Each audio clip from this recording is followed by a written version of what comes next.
안녕하십니까. 오늘은 아브라함에 대해서 이제 또 알아보는 시간입니다. 전에 아브라함에 대해서 한 강의 한번 했죠. 오늘은 아브라함 두 번째 말씀으로서 히브리서 11장 17절, 히브리서 11장 17절에서 19절 말씀입니다. 아브라함은 시험을 받을 때 믿음으로 이삭을 드렸으니 저는 약속을 받은 자로되 그 독생자를 드렸느니라. 저에게 이미 말씀하시기를 내 자손이라 칭할 자는 이삭으로 말미암으리라 하셨으니 저가 하나님이 능히 죽은 자 가운데서 다시 살리실 줄로 생각한지라. 비유컨대 죽은 자 가운데서 도로 받은 것이니라. 아멘. 아브라함이 이삭을 바친 사건은 우리로 하여금 많은 것을 생각하게 해요. 지금 본문에서 말씀하시듯이 히브리서 저자는 아브라함의 믿음을 칭찬을 해요. 그래서 칭찬하면서 하나님께서 이삭으로 말미암아 아브라함의 자손이 되게 하리라고 하셨기 때문에 아브라함은 하나님이 이삭을 다시 살리실 줄을 믿고 이삭을 바쳤다, 이렇게 얘기를 합니다. 히브리서 저자는. 그런데 여기서 우리들의 성경에 이런 말씀을 대할 때 실수하기 너무 쉬운 한 가지가 있어요. 그것이 뭐냐? 아브라함의 믿음에 너무 감동해 버린다는 거예요. 그리고 그럼 너무 감동한 나머지 아브라함의 믿음에 아브라함만큼 하나님께 바치지 못하는 자기 자신을 돌아보면서 회개하고 가슴을 친다는 얘기예요.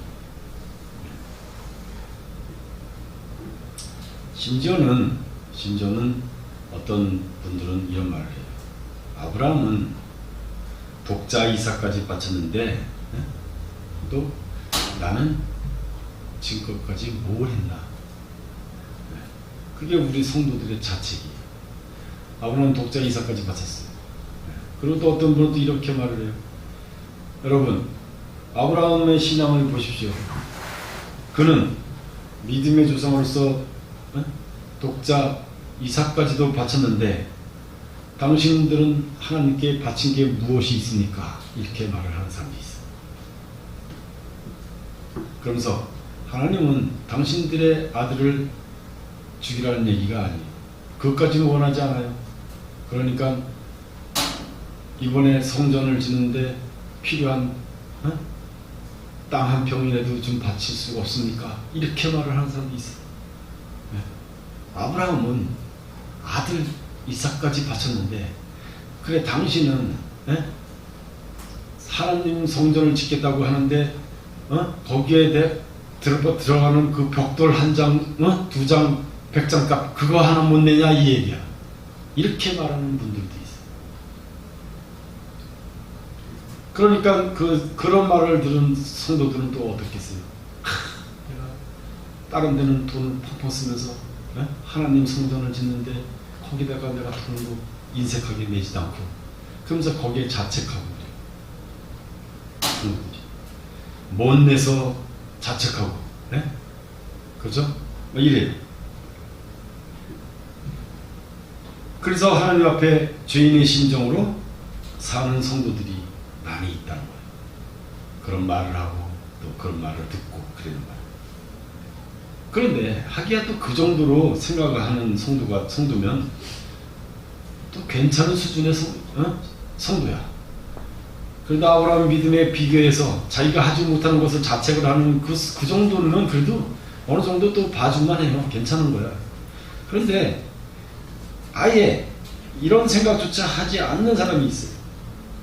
아브라함의 믿음이야 훌륭한 믿음이니까 나는 내가 거기 가까이에 갈 수가 있나? 그러면서 아예 생각도 안 해. 그리고 그저 아브라함은 아브라함이고 나는 나지 하고 끝납니다. 그러면서 그냥 예수만 믿으면 되지, 뭐 이렇게 생각하는 성도들도 있어요.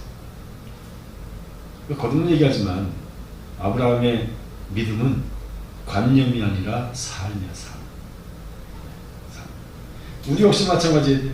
그 믿음의 문제가 우리 삶의 영역에서 시험받고 검증되어야 됩니다. 그래서 오늘 본문에 아브라함은 하나님께 시험받는 것, 시험 문제지를 받아든 상태예요. 무슨 문제예요? 이삭, 아들을 바치라는 그 문제를 딱 받아든 상태예요. 그런데 아브라함은 그 문제지를 시원스럽게 풀어버려요. 딱.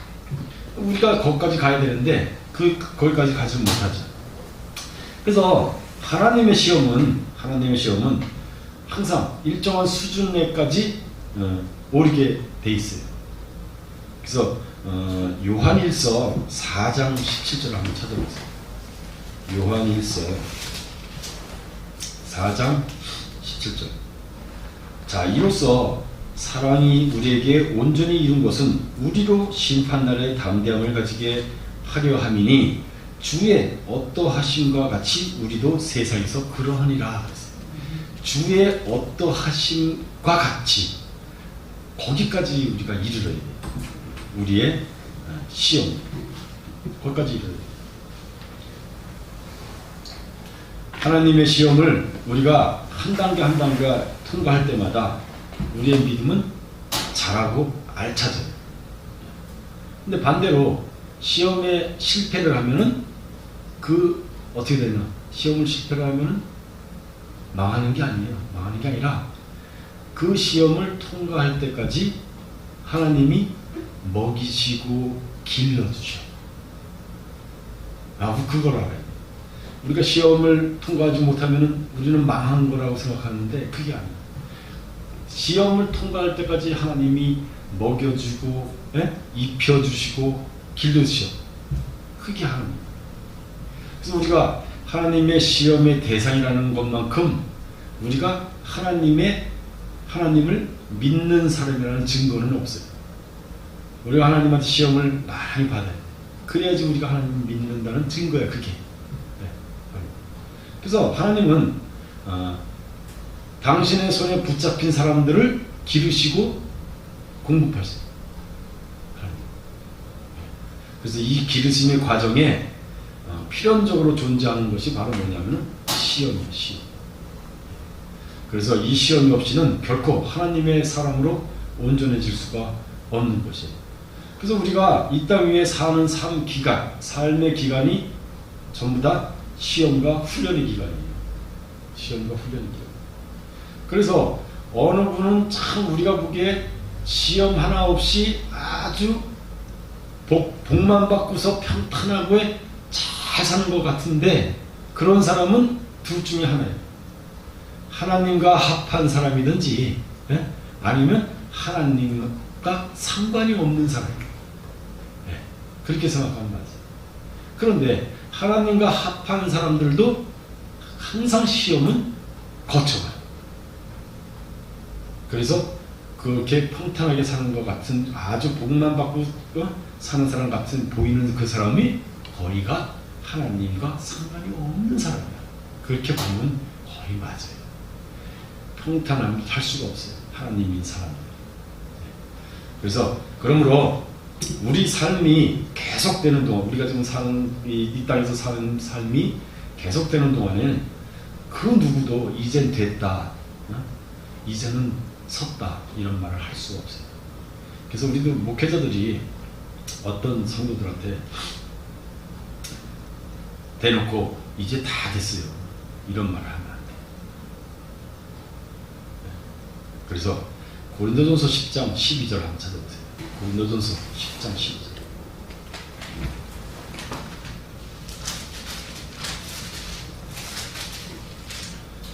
장 12절. 그런즉 선줄로 생각하는 자는 넘어질까 조심하라. 우리는 항상 시험을 거치고서 계속 연단과 과정이 이 삶을 살아가는 그 기간이 전부 다가거든요. 그런데 이제 됐다 그러면 그게 말이 안 돼요. 넘어질까 조심하라 이렇게 말을 해줘요. 넘어질까 조심하라. 그러므로 사도 바울도 그 13절을 한번 보시면 13절에 보시면 사람이 감당할 시험밖에는 너희에게 당한 것이 없나니 오직 하나님은 미쁘사 너희가 감당치 못할 시험당함을 허락치 아니하시고 시험당할 즈음에 또한 피할 길을 내사 너희로 능히 감당하게 하시느니라 그랬어요. 자, 이 말이 무슨 말씀입니까? 우리한테 시험을 항상 시험을 주되 감당할 만한 시험만 준다는 거예요. 예? 감당할 만한 시험. 그래서 아까 아브라함한테 시험을 줬어요. 하나님이 시험 문제를 딱 줬는데 그게 시험 문제가 뭐예요? 독자 이삭을 죽이라는 얘기 아니에요. 독자 이삭을 죽이라. 이걸 시험 문제를 했어. 그 아브라함한테 낸 시험 문제가 나한테도 그 시험 문제가 준다는 것은 말도 안 되는 얘기라. 그 아브라함의 믿음하고 나하고의 믿음하고 상대가 안 된다는 얘기예요. 그러니까 나한테는 그런 시험 문제가 줄 수가 없어요. 무슨 말인지 알죠? 맞죠? 감당할 수 있는 시험 문제 준단 말이야. 그 믿음에 감당하는 거야.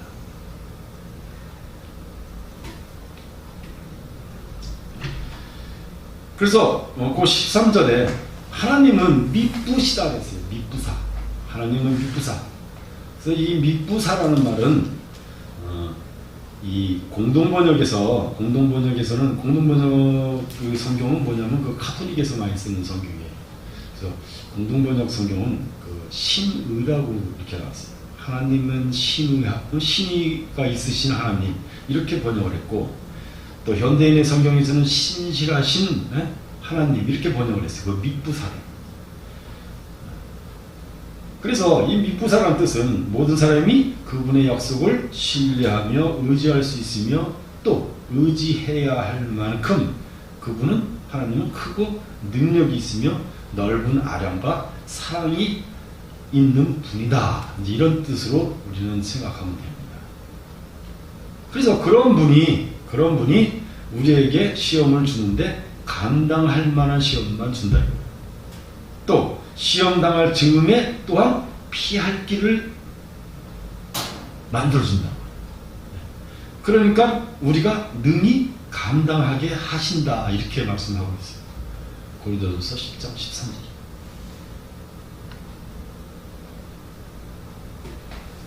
하나님의 시험은 그래서 결국은 뭐예요? 우리를 버리거나 포기하고자 하는 시험이 아닌 것입니다.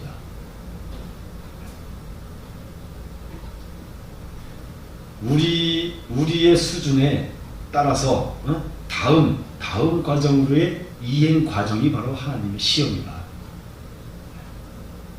그 시험을 자꾸 받아요. 그 시험을 견뎌서 넘어가잖아요. 그러면 다음 과정이 우리의 다음 과정이 넘어가는 거예요. 그래서 더 알차지는 거예요. 우리 믿음이 알차지고 바로 그런 뜻입니다. 그래서 이 하나님의 이 시험은 하나님이 우리의 수준을 몰라서 내는 시험이 아니라 우리 스스로 우리의 믿음이 어느 수준에 있는지를 깨닫게 하기 위한 시험이다. 이렇게 보십니다. 물론 이 시험을 하나님이 주시는 시험에서 통과하지 못하면은 하나님의 책망이 기다리고 있어요. 책망. 그러나 하나님의 이 책망이 우리를 떨어뜨리고 파멸시키려고 하는 책망이 아닌 거예요. 그 증거가 히브리서 12장 8절에 있어요. 히브리서 12장 8절. 히브리서 12장 8절에 뭐라고 그랬어요? 징계는 다 받는 것이거늘 너희에게 없으면 사생자여 참아들이 아니니라. 그렇죠. 네, 하나님의 책망이 있는데 책망 받는 건 다 받는 거라고 그랬잖아요. 그리고 그 책망이 없으면 너는 내 하나님의 아들이 아니라는 거예요. 네. 그래서 오히려 이러한 시험을 받고 또 시험을 또 통과 못했을 때 또 책망을 받는 이 책망이 있으므로 우리가 하나님의 아들됨이 공고해지는 것이다. 그래서 어떤 시험이 딱 닥쳤으면 그것을 즐겁게 받아서 그것을 헤쳐나가요.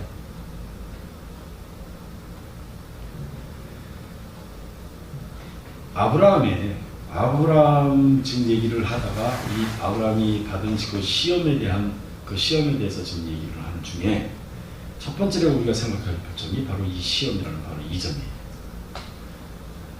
그런데 아브라함이 지금 하나님한테 받은 것은 독생자를 바치라는 시험 문제예요. 아까도 얘기했지만 이것은 아무나 받을 수 있는 시험 문제가 아니라는 거예요. 그렇죠?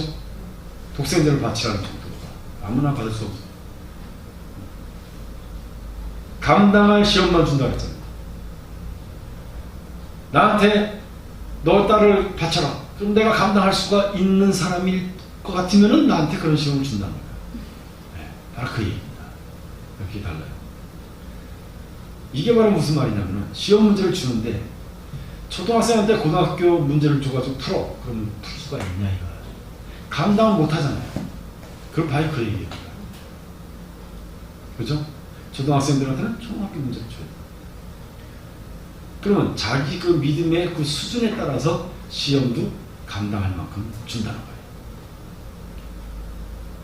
그 대부분, 오늘날 대부분 성도들이 스스로 속고 있는 것이 있어요. 그것이 뭐냐면 본인의 믿음이 초등학교의 저학년인데 지금 대학 논문을 쓰려고 하고 있어요.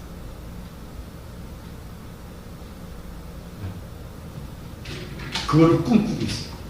그런 사람들이 오늘날 많은 성도들이 속고 있는 거야. 자기 자신한테 속고 있는 거지.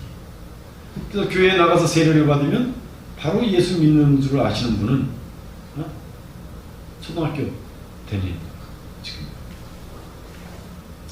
그래서 이제 조금 교회 나가고 해서 구제원금 내고 또 뭐 감사원금 내고 또 주일학교 봉사하고 또 금식기도도 해보고 철학기도도 해본 사람들은 그쯤 되면은 이제 초등학교 한 졸업까지는 될 거예요. 그렇죠? 물론 초등학교 다니는 것이 나쁘다는 것은 아니에요. 누구나 다 거치는 과정이야. 그렇죠? 신앙생활 하는데 초등학교 과정을 다 거쳐야 돼.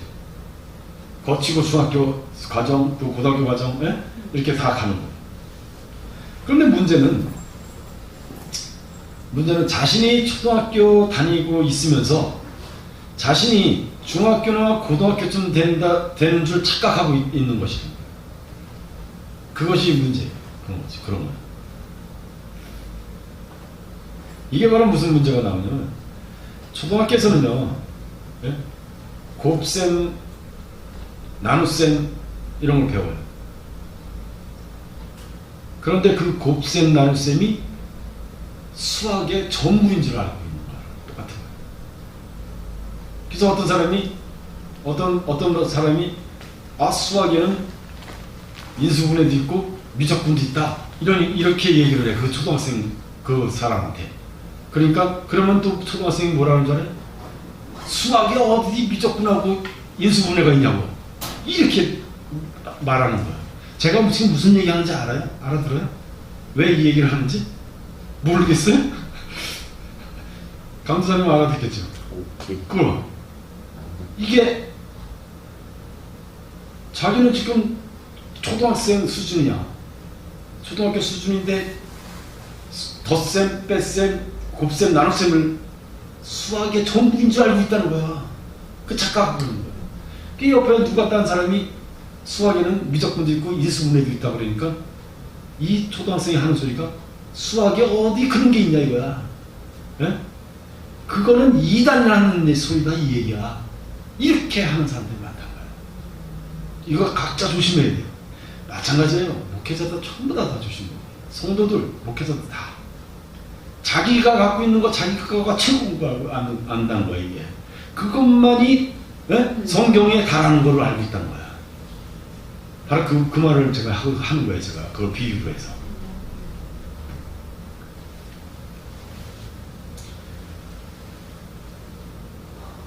그러니 그런 사람한테는 저기 아브라함이 받은 시험 문제는 감당 못하는 거예요. 이거. 기가 막힌 시험 문제야. 이게 도대체가 이건 이단인이나 주는 시험 문제라는 거야. 이렇게 받아버린다는 거예요. 그런데 이제 한 가지 우리 역시 믿음의 조상들이 받아든 그 시험 있잖아요. 이 아브라함의 시험. 이 시험보다 우리는 더 쉬운 문제만 시험이 나올 거다 이렇게 생각하면 이상해요. 왜 그런 줄 알아요?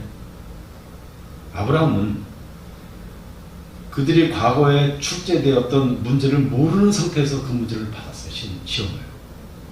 근데 우리는 다 아벨, 에녹, 시험 받는 거 있잖아. 아브라함 시험 받고 누구 뭐 야곱 있고 다 우리는 배웠어요. 모세와 이스라엘 또 뭐 예수님 또 바리새인들 뭐 이렇게 수많은 시험 문제들을 우리는 다 이미 봤어요. 이 성경에서.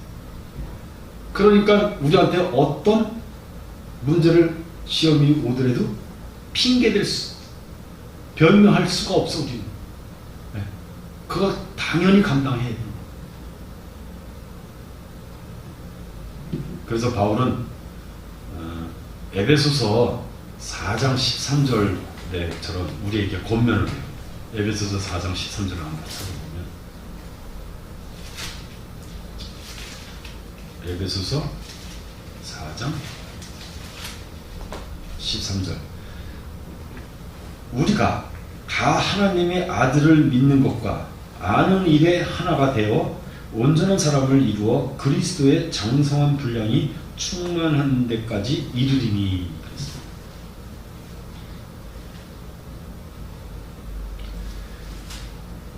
그러니까 이것은 무슨 말이냐면 우리가 이제부터 어린아이가 되지 아니하여서, 그죠? 어린아이가 되지 않고서 사람의 괴술 아니면 감사한 유혹에 빠져서 모든 교훈의 풍조에 밀려 요동치 않게 하려 합니다. 꼭 이렇게 나오잖아요. 그 뒤에 에베소서 4장 13절 4장이구나 4장 13절 네, 4장 13절 네. 그리고 14절에 어린아이가 되지 아니하며 사람의 괴술과 간사한 유혹에 빠져 모든 교훈의 풍조에 밀려 요동치 않게 하려 함이라. 오직 사랑 안에서 참된 것을 하여 범사에 그에게까지 자랄지라. 그는 머리니 곧 그리스도라. 그래서 우리들 스스로 그리스도에까지 자라야 돼요. 그래 그리스도까지 자라지 않으면은 안 되는 거죠. 그래서 그리스도가 하나님을 믿고 알았던 것처럼 돼야 된다는 거예요. 우리가. 그래야지 믿음도 천국도 구원도 하나님도 우리 것이야. 우리 것이 돼. 그렇지 않으면 우리 것이 아니야. 그리스도의 장성한 분량까지 자라야 돼. 우리 믿음이. 그래서 하나님은 그리스도의 하나님만 되어도 안 되고 또 목사의 하나님만 되어도 안 돼요. 그죠? 또 어느 신학자의 하나님만이 일 수도 없어요. 바로 나의 하나님. 내가 믿어야 하고 내가 알아야 하는 거야, 하나님. 그래서 그러려면 내가 그리스도처럼 다른 사람을 섬기기 위해서는 내가 십자가에 죽어야 해.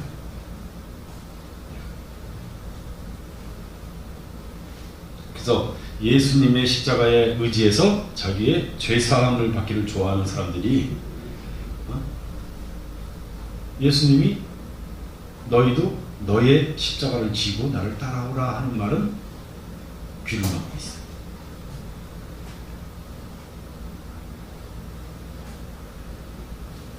그래서 믿으면 구원이라는 말이 있어요. 믿으면 구원. 예수를 믿으면 구원받는다. 그렇죠? 예수님은 구원받는다는 것이. 그것은 공짜나 바라는 사람들이 되라는 얘기가 아니에요. 믿기만 하면 구원인데 공짜나 바라는 사람. 참다운 믿음은 자신을 십자가에 죽도록 내어놓을 수 있어야 돼요. 그래서 자신을 죽임으로써 다른 사람을 살리는 사람이 되는 것이 하나님의 믿음이에요. 그래서 이런 삶이 없으면 그의 믿음은 삶이 아니라 관념에 있는 것뿐이에요. 그래서 좀 우리가 히브리서 좀 11장을 계속 좀 보면서 믿음은 삶이다. 항상 그것을 강조되고 있어요. 그래서 이런 면에서 아브라함이 받은 그 이삭을 죽이라는 그 시험은 예수님이 골고다에서 십자가에 죽는 그 시험과 동지된 시험. 왜 그러냐? 예수님은 십자가를 앞에 두고 얼마나 번민하고 얼마나 고통스러워했는지 성경에 나와 있어요. 예수님이 하나님의 아들이라면서 왜 그렇게 번민하고 왜 그렇게 고통스러워했냐? 좀 이해가 안 가는 부분일 수도 있어요. 그런데 이런 문제를 보통 사람들은 그것은 신성의 그리스도가 어떻고 인성의 예수가 어떻고 해서 쉽게 나누어 버려요. 그럼 곤란해요. 십자가를 앞에 둔 예수님의 모습은 어느 인생과 별 차이가 없어요. 똑같아요. 아브라함이 이삭을 죽이려고 딱 칼을 들일 때 그 심정하고 같다는 얘기예요. 그래서 차이가 있다면 아브라함과 예수님과 우리가 받은 시험, 우리들이 받는 시험과 차이가 있다면 뭐가 있냐면은 결국 아브라함도 그렇고 예수님도 그렇고 하나님의 뜻대로 십자가를 졌다는 거예요. 그렇죠? 하나님의 뜻대로 아브라함은 칼을 이삭에게 갖다 대려고 하는 거예요. 죽이려고 하는 거예요. 예수님은 십자가를 묵묵히 쳤어요. 그 죽었어요. 진짜 우리한테 그런 시험을 주면 우리는 그럴 수 있냐 이거야. 바로 그 얘기입니다. 그래서 마가복음 14장 33절 한번 찾아보세요. 마가복음 14장 33절.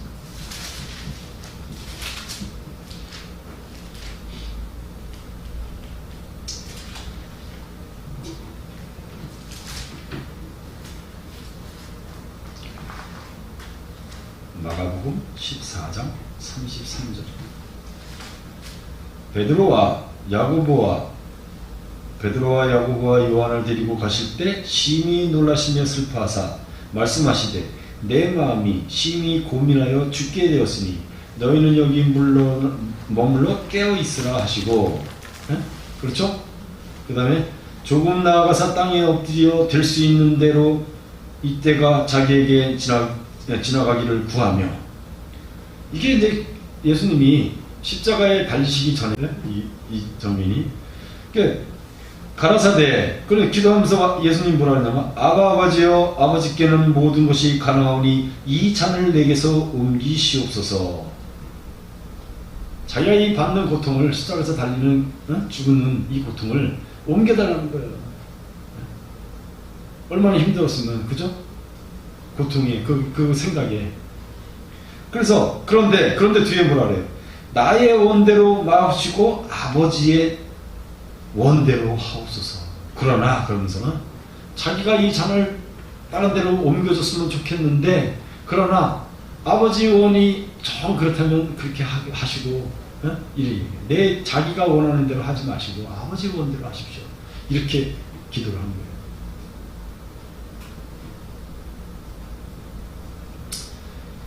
그래서 예수님의 원하는 그 잔을 자신에게서 옮겨달라는 것이었어요.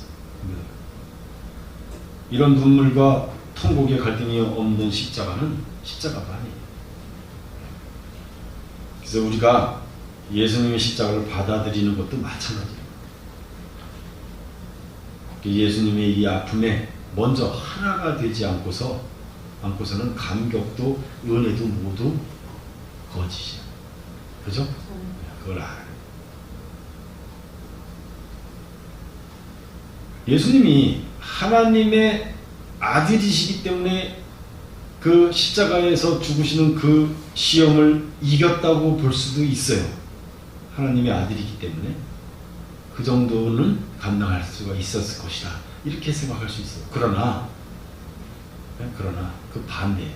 반대. 즉, 그 시험을 이겼기 때문에 하나님의 아들이 되었다고 볼 수가 있어요. 그렇게 봐야 돼요. 그 시험을 이겼기 때문에. 자, 사도행전 2장 36절 한번 찾아보죠. 사도행전 2장 36절.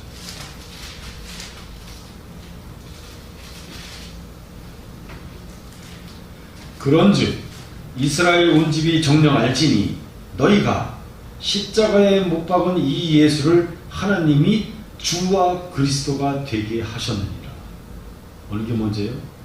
주와 그리스도가 그리스도이기 때문에 십자가에 죽었다는 말이 아니잖아요. 이게 십자가에 못 박은 이 예수를, 그죠? 예수를 하나님이 주와 그리스도가 되게 하셨다. 이렇게 나와요. 자기 스스로 자기 목숨을 그 고통을 감당하면서 내놓을 수 있는 사람은 없어. 맞죠? 바로 그 말씀입니다. 또 히브리서 5장 8절 한번 보세요. 히브리서 5장 8절.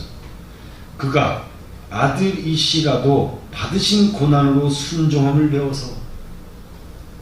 자, 아들인데 고난을 받았다 그랬잖아요. 근데 그 고난을 순종했다고. 그래서 이 말씀, 이 히브리서 5장 8절의 이 말씀을 우리는 염두에 둬야 돼요.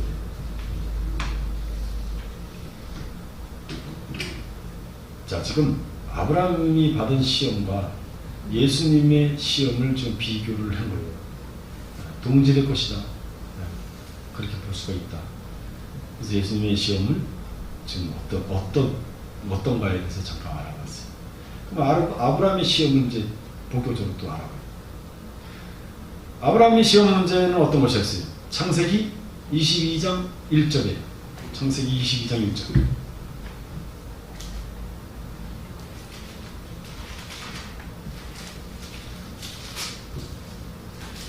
자, 그 일 후에 창세기 22장. 그 일 후에 하나님이 아브라함을 시험하시려고, 그렇죠? 시험하시려고 나왔잖아요, 분명히. 그를 부르시되 아브라함아 하시니 그가 가로되 내가 여기 있나이다. 여호와께서 가라사대 내 아들 내 사랑하는 독자 이삭을 데리고 모리아 땅으로 가서 내가 내게 지시하는 한 산 거기서 그를 번제로 드리라. 자, 이게 시험이죠. 하나님 아브라함 지어낸 뭐가 아니라면 시험하시려고 그렇게 따왔잖아요. 그죠? 시험하시려고.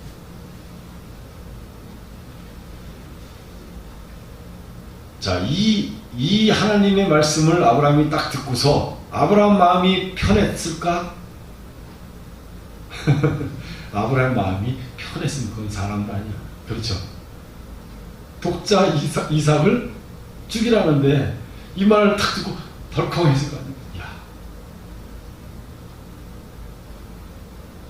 그걸 범민하고 고통, 고뇌에 빠졌어요. 이삭이 아브라함에게 어떤 아들이에요?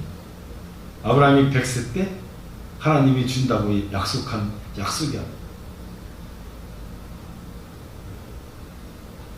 그걸 믿지도 않았는데 아브라함하고 사라는 믿지도 않았는데 하나님이 약속의 자녀로서 준 아들이야. 금조옥역 같은 아들.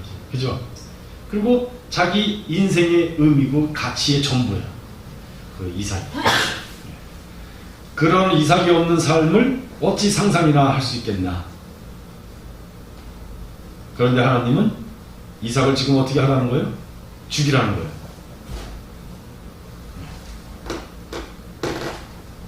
아니, 멀쩡하게 잘 살아고 있는 아이를 죽이라는 얘기야.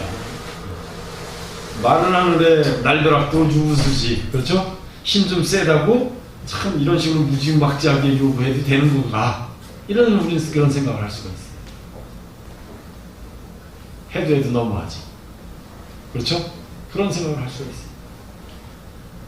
그런데 신학자 바클레이라는 신학자는 이 아브라함이 받은 이 시험 문제를 이렇게 얘기를 해요.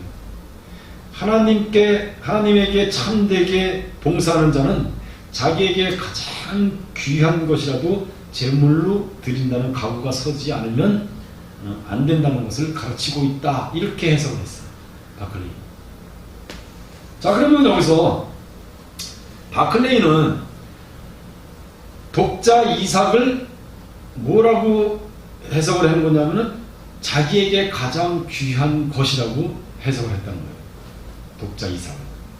과연 독자 이삭을 자기에게 아브라함에게 가장 귀한 것이라는 것하고 동질의 것을 받아줄 수가 있냐 이거예요. 우리가.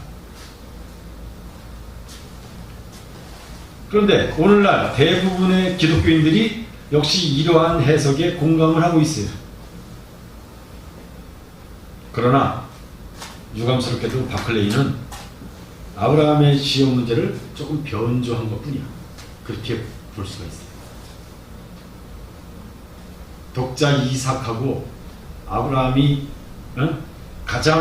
자기에게 가장 귀한 것하고 독자 이삭하고 같다고 볼 수가 없어요.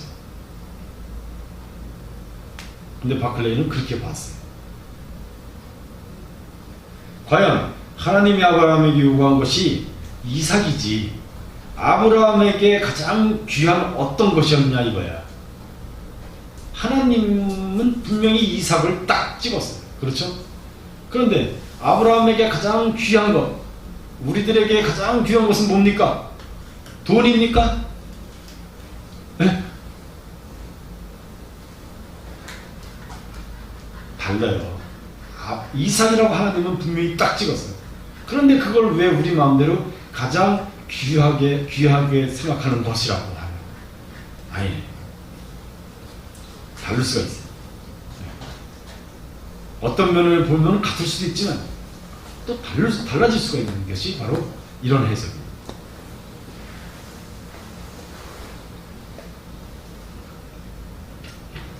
자, 아브라함에게 있어서 이삭을 제물로 바치는 것이 쉬웠을까? 아니면 자기 자신이 목숨을 내놓는 게 더 쉬웠을까?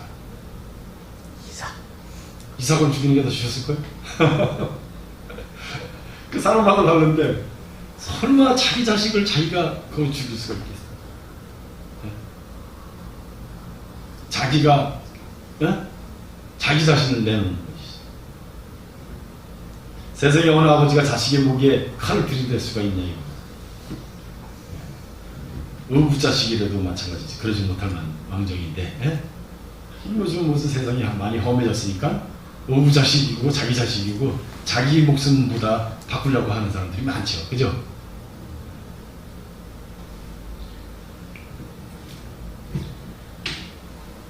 자, 아브라함 같은 경우에는 우리가 이렇게 볼 수가 있어요. 자기 아들 이삭을 죽이는 것보다 자기 자신이 죽는 것이 더 낫다고 생각할 수도 있어요. 그럴 겁니다. 요즘 세상 사람들하고 좀 다르지. 예전에는 우리나라도 그랬어요. 자기 자신이 죽지 자기가 아들을 못 죽여. 자, 이제 그렇게 생각해 보면은 과연 이삭이 아브라함의 가장 귀한 어떤 것인가요? 아니죠. 이삭은 자기 자신의 아브라함 자신의 전 존재다. 그리고 전 삶이고 전 생명. 자신의 목숨과 분리시켜서 생각할 수 없는 자신의 귀한 어떤 소유물이 아니라는 거예요. 차라리 아브라함 자신의 생명을 포기하는 것이 훨씬 쉬운 문제였어요. 그렇지 않아요? 그래서 제가 왜 이 말씀을 드리냐면 이러한 자신의 전 생명, 자신의 전 존재가 걸려있는 대상을 가리켜서 성경은 독생자라고 해요.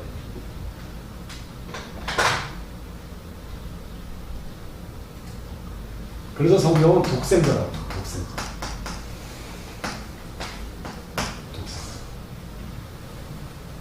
내 생명과 분리가 될 수가 없는 그런 내 자신, 내 존재, 내 삶, 내 생명, 전체, 그러니까 전 존재가 걸려있는 대상, 그것을 독생자라고.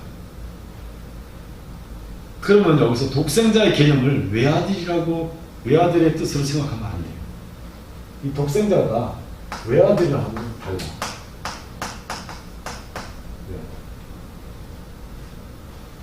외아들이라 하면 형제가 없는 단 하나뿐인 아들을 일컫는 말이 외아들이야. 그게 바로 독자야. 그죠? 독자. 뭐 3대 독자, 4대 독자, 3대 독자는 군대 안 가고 뭐 옛날에 그런 얘기 듣었는데, 네? 독자. 그러면 이삭이 아브라함의 독자였나? 이삭이 아브라함의 독자인가? 아니죠. 이스마엘도 있었어요. 먼저 이스마엘이 형이죠. 이스마엘도 있었고 그 다음에 이삭이 있었고 그 다음에 나중에 사라가 죽은 후에 구두라라는 후초를 통해서 또 6명의 아들을 낳아요. 그러니까 어쨌든 간에 이삭은 아브라함의 독자가 아니야. 그렇죠? 아브라함의 독자가 아니야. 외아들이 아니라는 얘기야. 독자가 아니야. 그런데 창세기 22장 1절에 2절에 뭐라 그랬어요? 여호와께서 가라사대 내 아들 내 사랑하는 독자. 거기에 창세기에는 독자라고 나왔어. 창세기 22장에 독자라고 나와서 독자. 그런데 히브리서 오늘 11장 17절을 한번 보세요.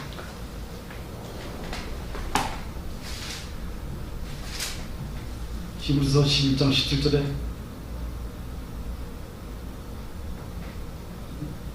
(18절) 뭐라고 나와요? 독생자를 드렸네. 독생자라고 나와요. 그죠? 히브리서에는 독생자라고 나옵니다. 독생자. 그래서 창세기 22장의 기록은 독자 이삭으로 되어 있는데, 그래서 창세기의 이 기록이 독자 이삭이라고 되어 있는 이 번역이 문제의 소지를 하고 있다. 이렇게 볼 수가 있어요. 영어 번역들도 한결같이 외아들, only son이라고 이렇게 번역이 되어 있어요. 영어 번역, 영어도, 영어에서도 only son 이렇게 번역되어 있어요. 그런데 그래서 영어 번역에서 only son이라고 되어 있기 때문에 우리나라 번역도 독자라고 번역을 했어요. 그 영향을 받았을 거예요.